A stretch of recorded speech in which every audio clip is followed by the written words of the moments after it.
Aku takkan hari esok, namun langkahku tetap bukan surya ku harapkan, karena surya kan menyala. Oh, tiada ku gelisah akan masa menjelang. Ku berjalan serta Yesus, maka hatiku tenang.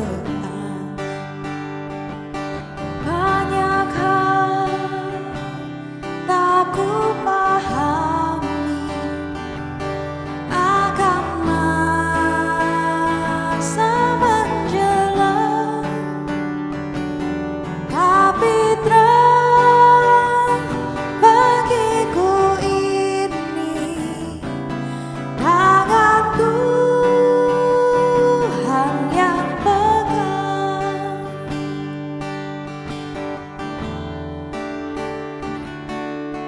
Aku takkan hari esok, namun langkahku tegak bukan surya ku harapkan, karena surya kan menyala. Oh, tiada ku gelisah akan masa menjelang. Ku berjalan serta Yesus, maka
percaya Tuhan, penyertaan-Mu dahsyat dan luar biasa.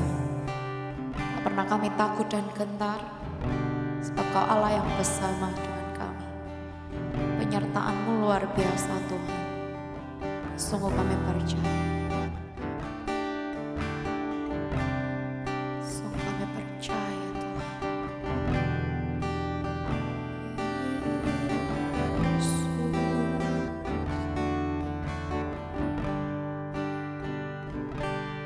Banyak hal tak ku pahami akan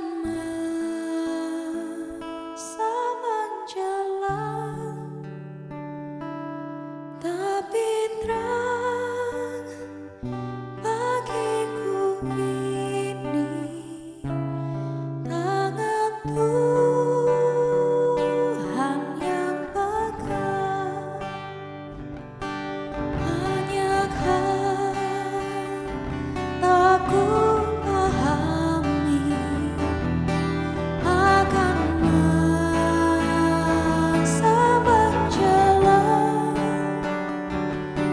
tapi terang bagiku ini tangan Tuhan yang pegang.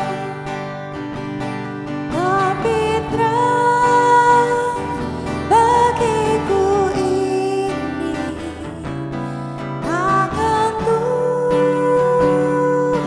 yang pegang.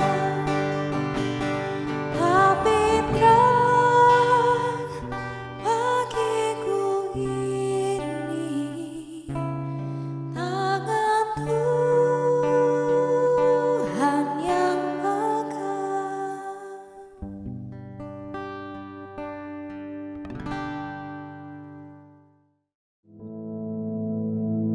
Our Father, which art in heaven, hallowed be thy name.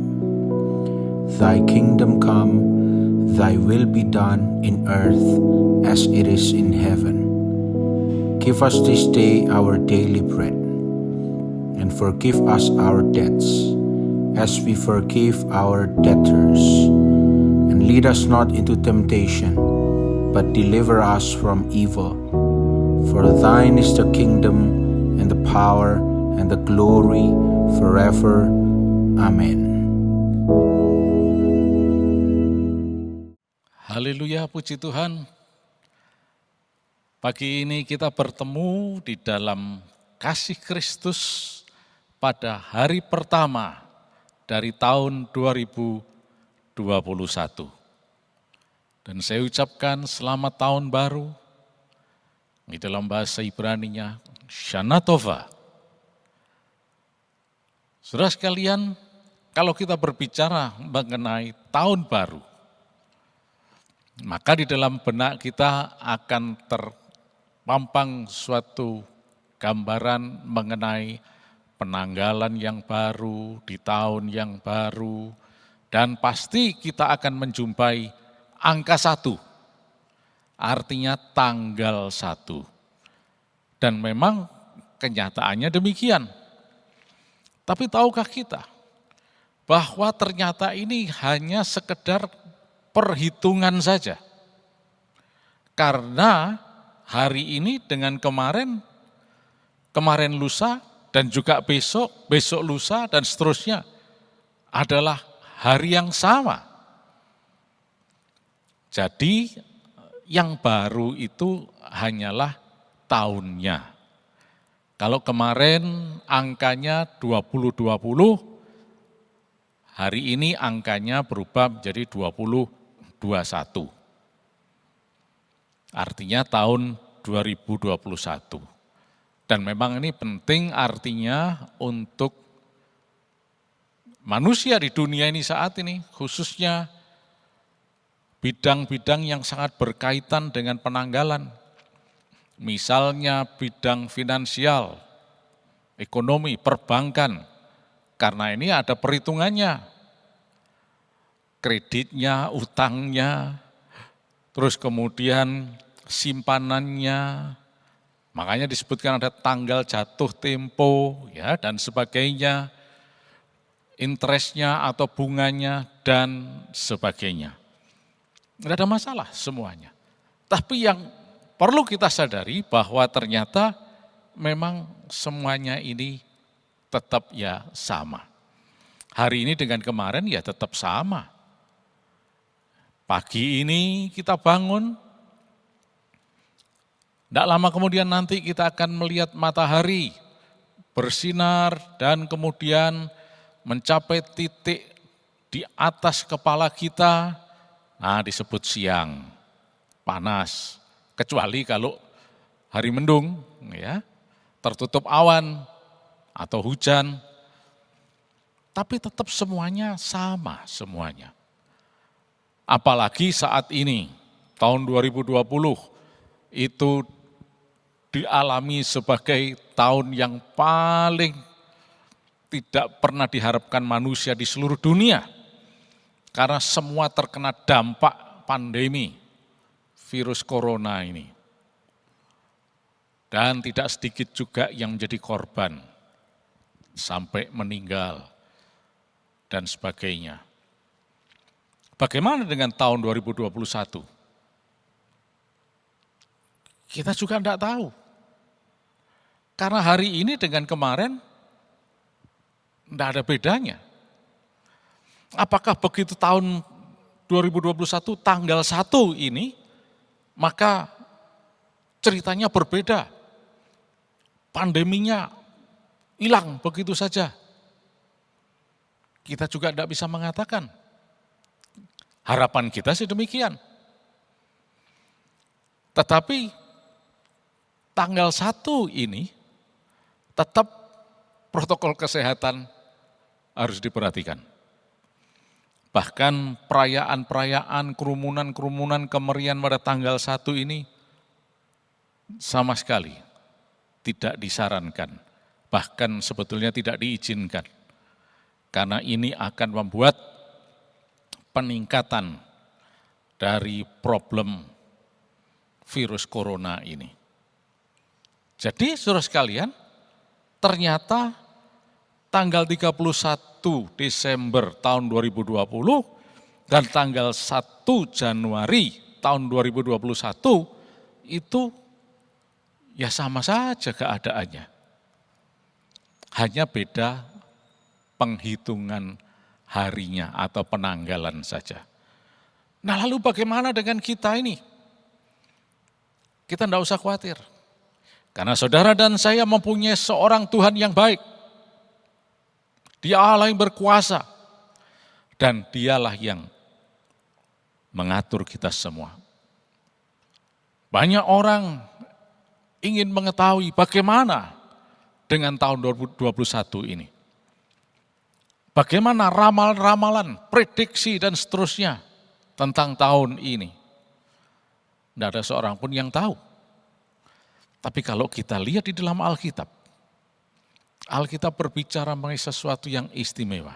Untuk itu mari saya ajak saudara melihat di dalam Yeremia pasal 29 ayat yang ke-11. Dikatakan, sebab aku ini mengetahui rancangan-rancangan apa yang ada padaku mengenai kamu, demikianlah firman Tuhan, yaitu rancangan damai sejahtera dan bukan rancangan kecelakaan, untuk memberikan kepadamu hari depan yang penuh harapan. Amin. Nah kalau kita lihat di dalam bahasa aslinya, itu dikatakan, Ki anochi yadati et hama chashavot, ashranochi choshev alechem, Neum Adonai, Mashvot Shalom Velolera'a, Lated Lachem Akharit Wetikwa. Nah di sini kita melihat bahwa sementara semua orang coba memprediksi, mencari tahu ramalan tahun 2021 ini bagaimana dan seterusnya. Kita lihat sendiri bahwa Tuhan mengatakan, bahwa Tuhan itu tidak pernah merancangkan malapetaka, tapi Dia selalu merancangkan hari depan yang penuh harapan. Karena Dia adalah Allah yang baik. Rancangannya selalu adalah shalom, damai sejahtera, kebaikan, dan sebagainya. Itulah sebabnya pada tanggal 1 ini, sekalipun kita tidak tahu menau mengenai bagaimana tanggal 2, 3, dan seterusnya, bagaimana tahun 2021 ini, tapi satu hal yang pasti adalah Tuhan sudah memberikan rancangan, yaitu shalom dan bukan malapetaka. Lalu pertanyaannya sekarang adalah, bila demikian halnya, mengapa terjadi pandemi, malapetaka, kesulitan, dan sebagainya? Saudara sekalian, firman Tuhan sudah jelas tadi mengatakan, rancangan Allah bukan malapetaka, kecelakaan, bukan evil. Di dalam bahasa Ibrani dikatakan lo lera'a, bukan evil, bukan kejahatan, bukan malapetaka, dan sebagainya. Tetapi shalom. Rancangan Allah adalah shalom, damai sejahtera, kebaikan, dan hari depan yang penuh harapan. Tapi mengapa ini semua terjadi?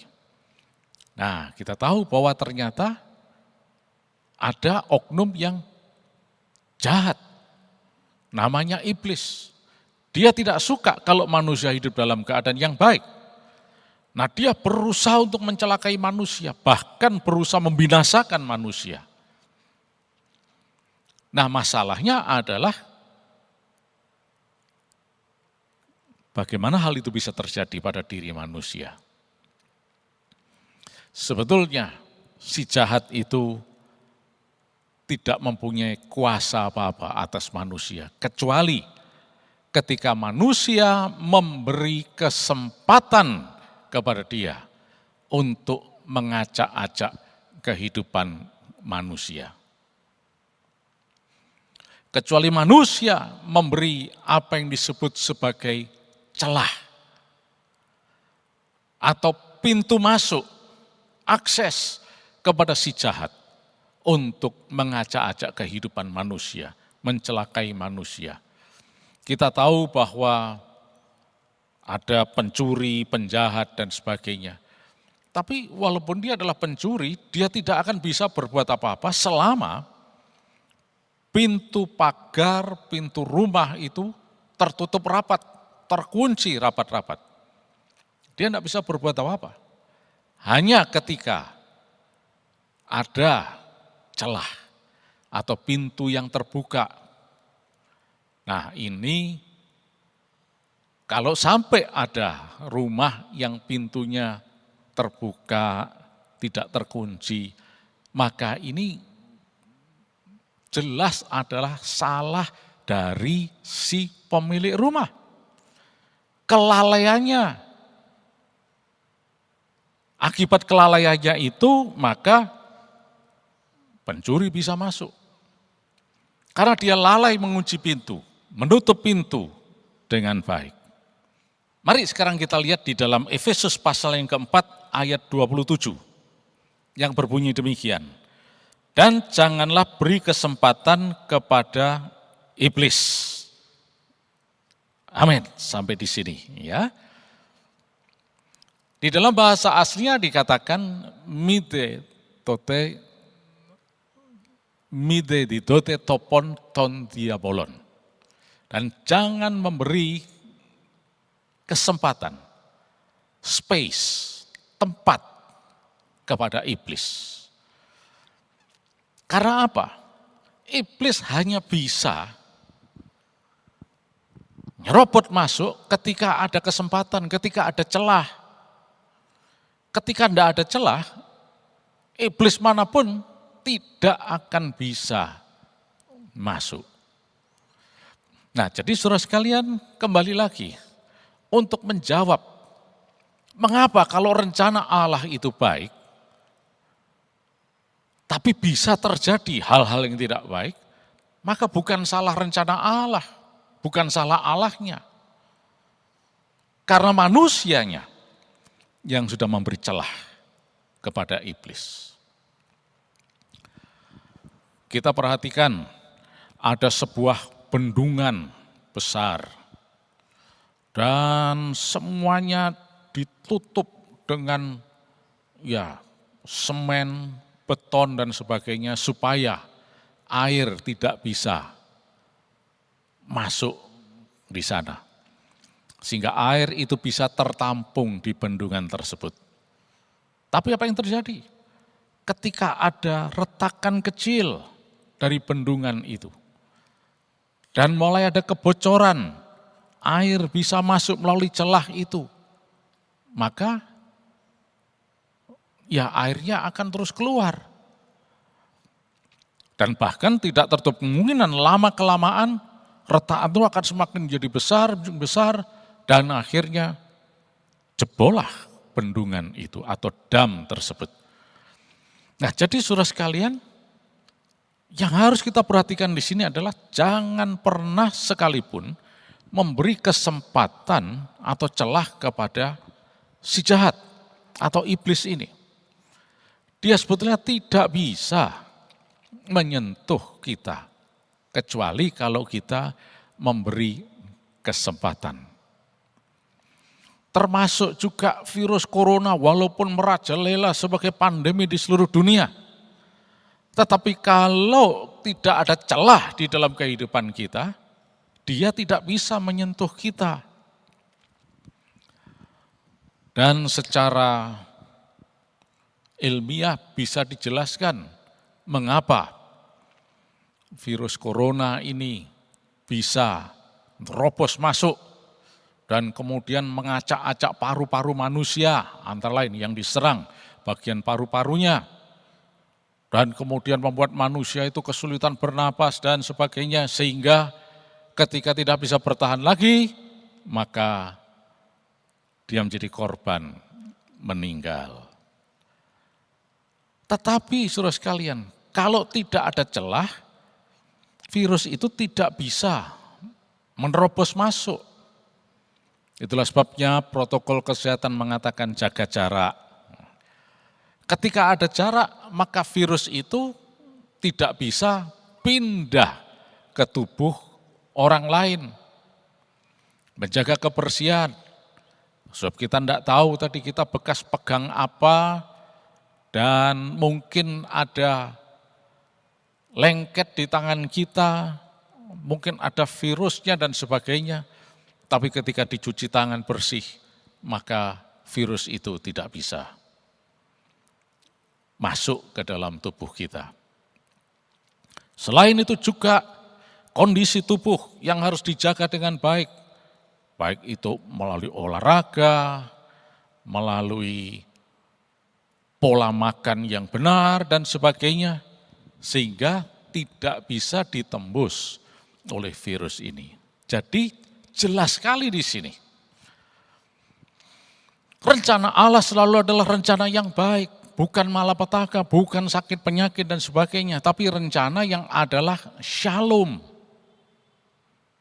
Dan itu yang pasti akan terjadi di tahun yang baru ini, 2021 ini. Itu yang pasti akan terjadi.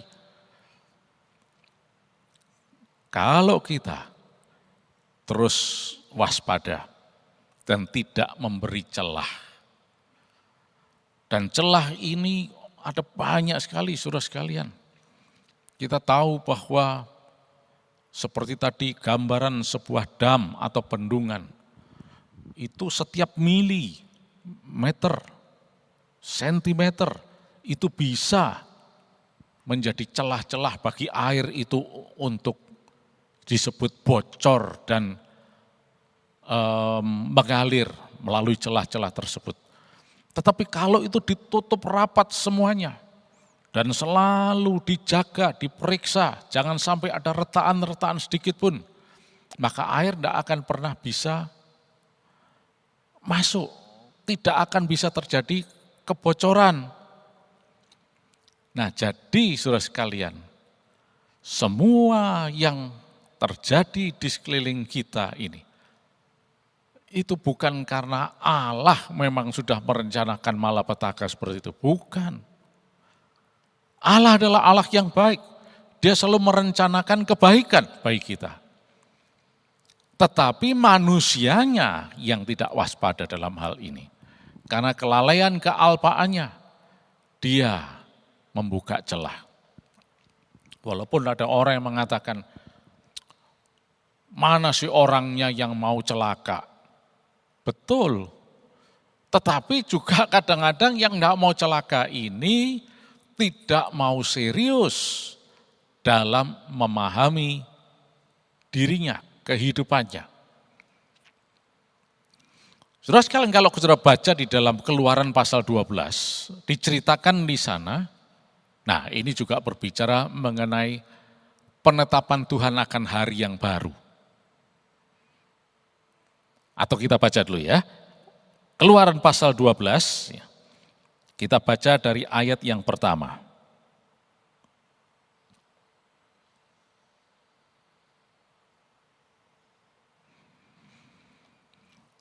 Berbunyi demikian, berfirmanlah Tuhan pada Musa dan Harun di tanah Mesir, bulan inilah akan menjadi permulaan segala bulan bagimu, itu akan menjadi bulan pertama bagimu tiap-tiap tahun.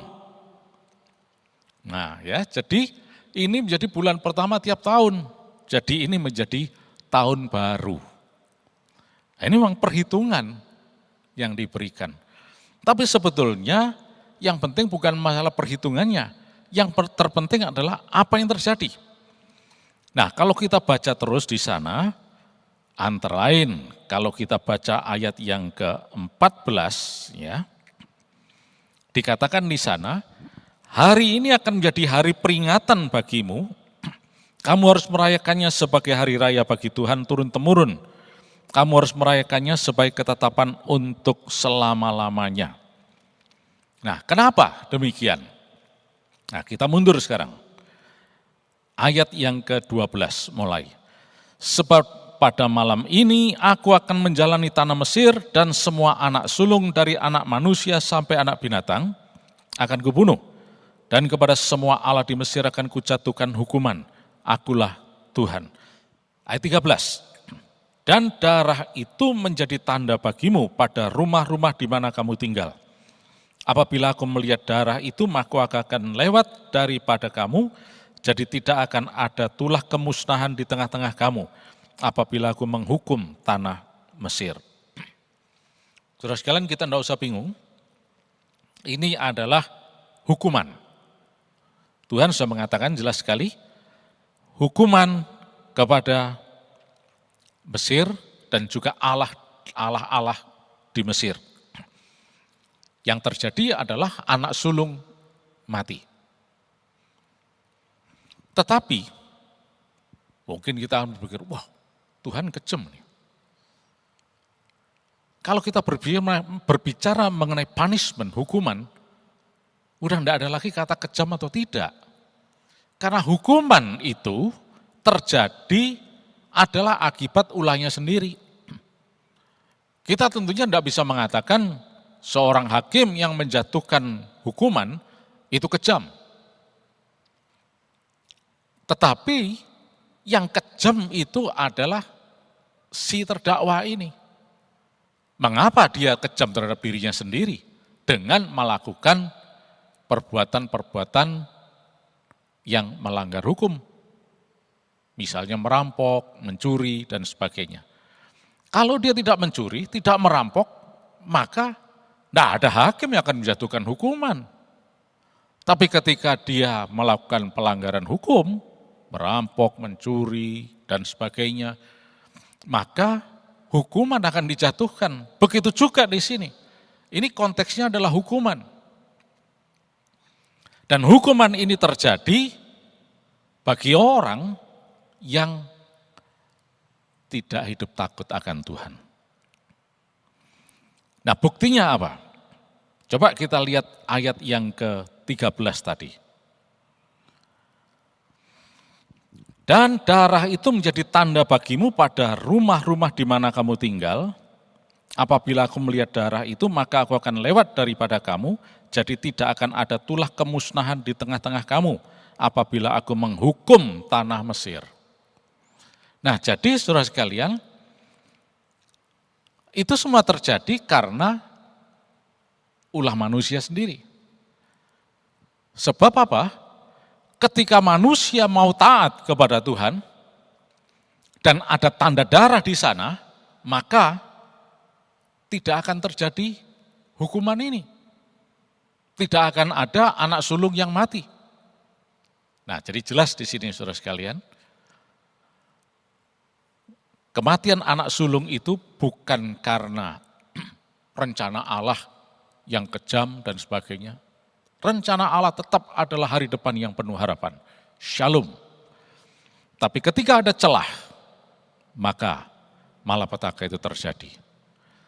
Nah, bagi orang Israel, tanda darah itu akan menutup celah-celah yang ada. Buktinya apa? Ketika ada tanda darah, tidak terjadi kematian di sana. Kematian anak sulung maksudnya. Nah, oleh karena itu dari sini jelas, saudara. Mari,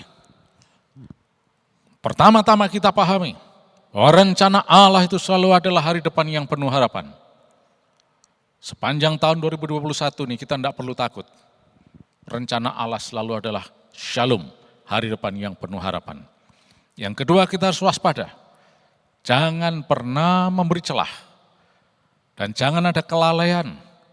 Sudah tadi lupa menutup pintu rumah lah, dan memberi celah sehingga membuat seperti bendungan air itu bisa bocor dan sebagainya.